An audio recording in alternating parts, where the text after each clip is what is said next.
elle laisse des traces sur le tronc, ce qui est bien utile pour monter.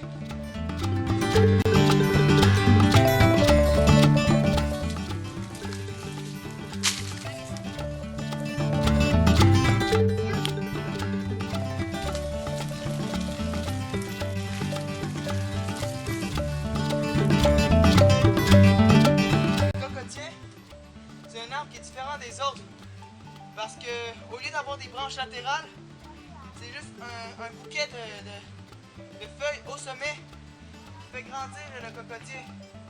Et contrairement aux autres arbres, le cocotier n'est pas un arbre qui épaissit beaucoup. C'est un arbre qui prend plus de la hauteur. Par exemple, si le sommet est coupé, le cocotier meurt et ne peut plus continuer à grossir. Au sommet des cocotiers, on peut trouver des noix de coco verts, comme eux qu'on voit ici, ou oranges comme eux. Les oranges sont un peu plus vieux, ils vont bientôt tomber. On va en prendre un verre pour rafraîchir.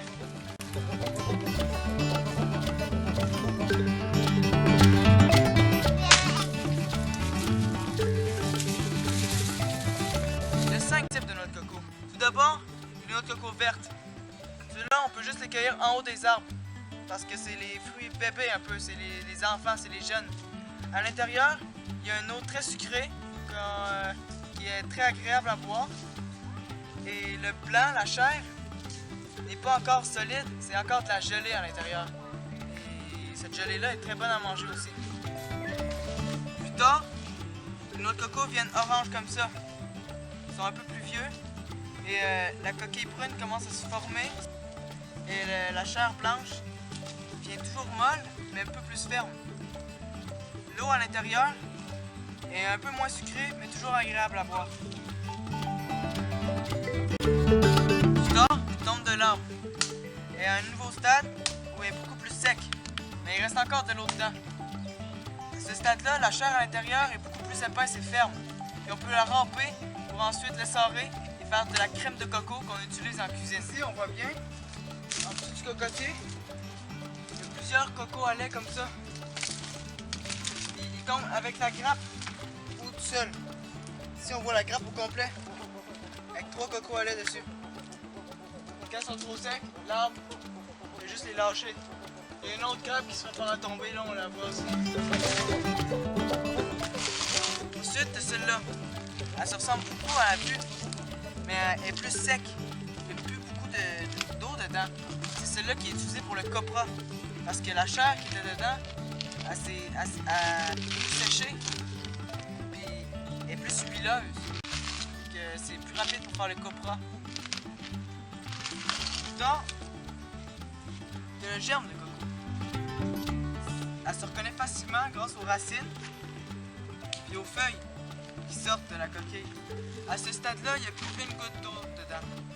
Puis le germe a pris toute la place. Ce germe-là, il est bon au goût. Et on peut l'utiliser dans plusieurs recettes. Les locales aussi l'utilisent pour faire quelque chose, c'est un breuvage qui appelle la crème glacée marche-à-l'aise. C'est avec le germe, l'eau de coco vert, puis du lait de coco fait avec la crème de coco. Ça ressemble beaucoup à de la sludge, mais en pas froid.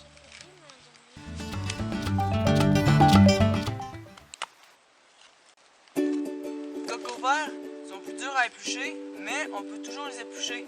À l'intérieur, le noix il est beaucoup moins ferme, mais parfois on peut quand même faire de quoi avec. Genre dans ce cas-là, il y a de la correcte.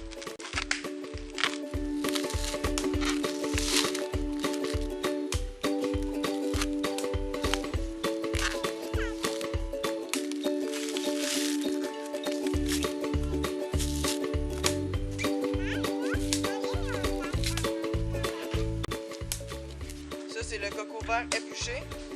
Quand on enlève ça, après, on peut le boire. Faire ça ici.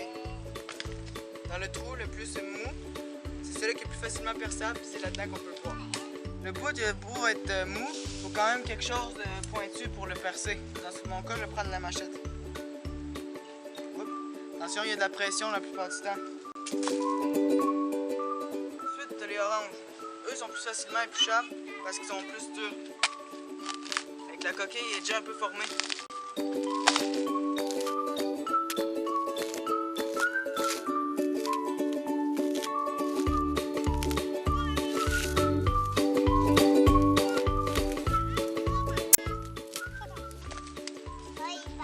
Là, on peut les boire aussi.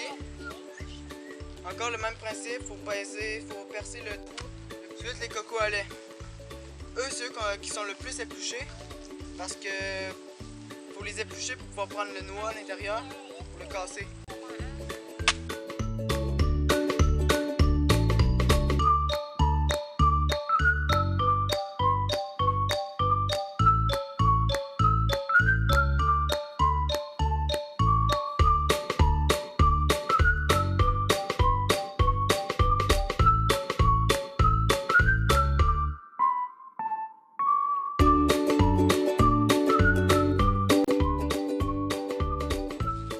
Qui est beaucoup plus brun que les deux autres.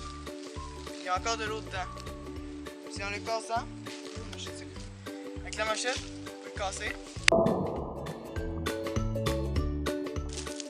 Là, j'ai perdu l'eau.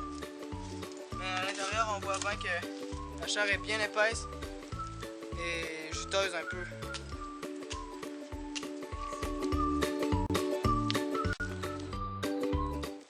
Maintenant, les cocos à germe. Avant les éplucher, ça va mieux si on coupe la tige.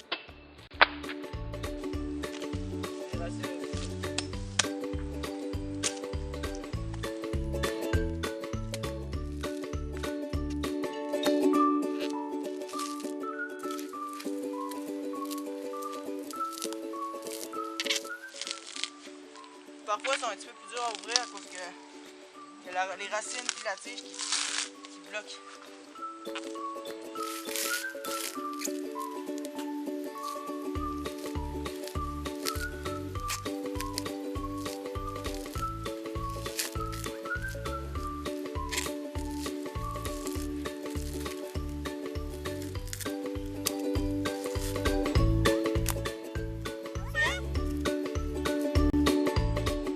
Qu'il n'y a pas d'eau dedans quand on les casse.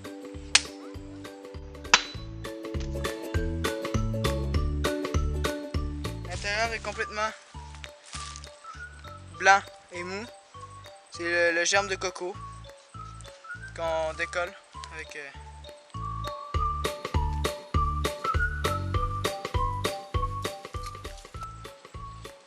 c'est des très bons goûts.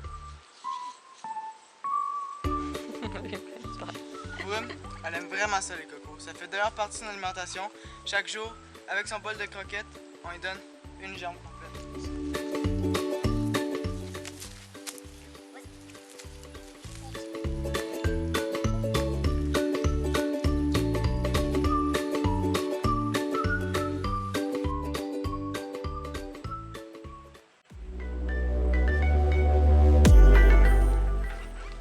Pour le copra, ça se fait avec une hache.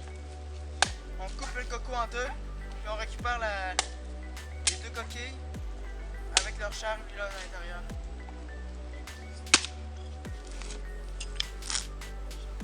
Parfois, en faisant le copra, on tombe sur des cocos qui sont pas bons. D'habitude, c'est facile à reconnaître parce que ils sont pas bons. Celui-là, il faut les jeter puis en prendre un autre.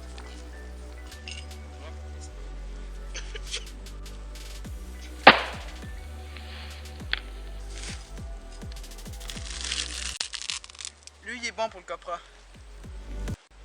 Voilà. C'est d'autres personnes plus tard qui prennent un couteau un peu courbé, qui vont planter, vont décoller la chair blanche pour mettre dans une poche de copra.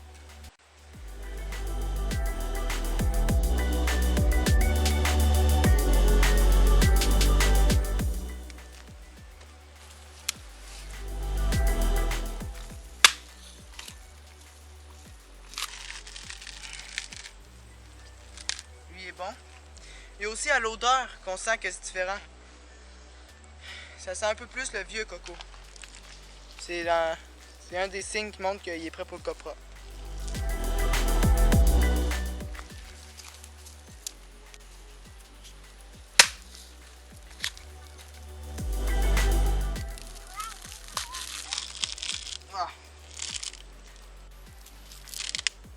je pense que ça irait encore pour le copra parce que on voit le blanc, il est encore huileux. C'est juste le germe qui est pourri un peu, qui sera pas bon, qui va être enlevé avant de couper ce qu'il y a à l'intérieur.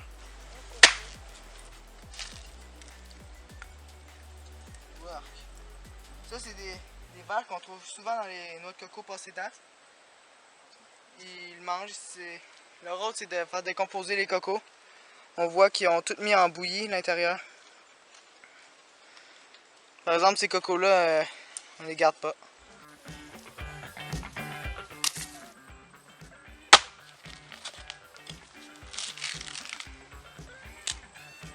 Après l'avoir coupé en deux, puis récupérer tout le stock qu'il y a à l'intérieur, les gens qui font le copra, ils mettent le coco coupé en deux là-dedans, dans les tas. Puis quand il devient trop gros, ils mettent le feu. Peu importe où il est, ils mettent le feu. Puis ça brûle tout, ça brûle bien. Ils s'en servent même comme combustible pour cuisiner. L'écorce de coco brûle très rapidement. Puis,